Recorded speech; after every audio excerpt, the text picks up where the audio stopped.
Hello everyone, সবাই কেমন আছেন? আশা করি সবাই ভালো আছেন। আমিও খুব ভালো আছি।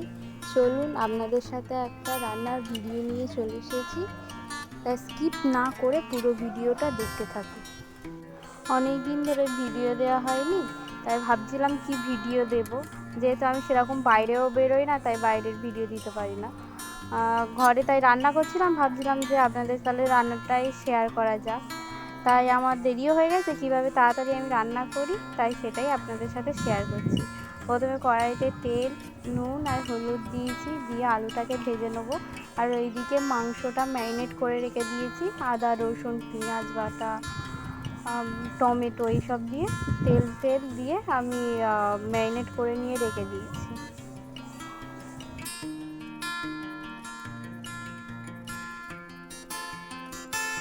এখানে আমরা প্রত্যেক দিনই রান্না করি, তাই আপনাদেরকে দেখালাম রান্নাঘরটা কীরকম। আর একটা গামলাতে আদা, সর্ষে আর জিরে বেটে নিয়েছি গামলাতে, তাতে পেঁয়াজ, টমেটো, নুন, হলুদ দিয়ে এখন মশলাটা মাখিয়ে নিচ্ছি।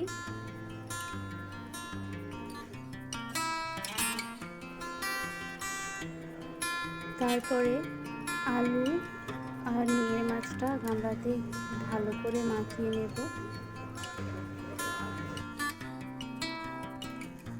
যেহেতু গামলাটা একটু পাল্টে নিলাম, যেহেতু ওটা ছোটো গামলা তো তার জন্য মাখাতে অসুবিধা হচ্ছিলো।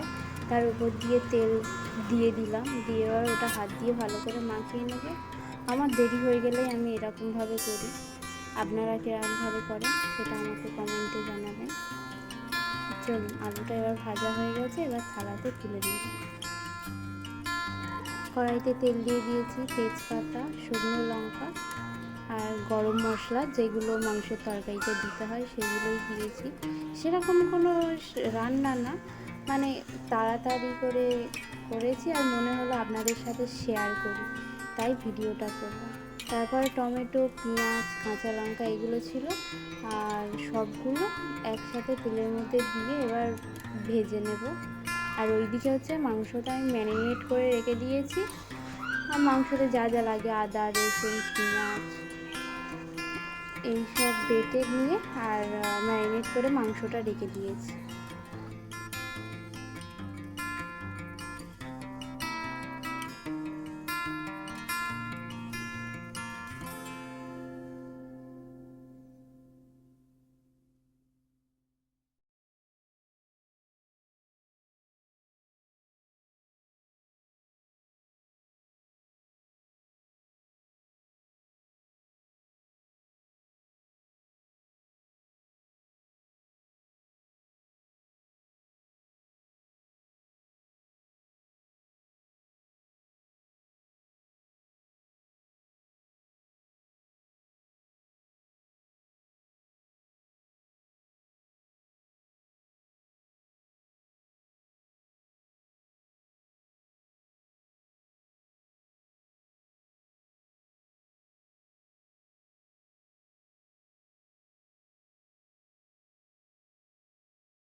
তারপরে কড়াইতে নুন হলুদ দিয়ে ওটা ভালো করে কষিয়ে নিচ্ছি। তারপর ম্যারিনেট করা মাংসটা কড়াইতে দিয়ে দিয়েছি, দিয়ে এবার এটা ভালো করে কষিয়ে নেব।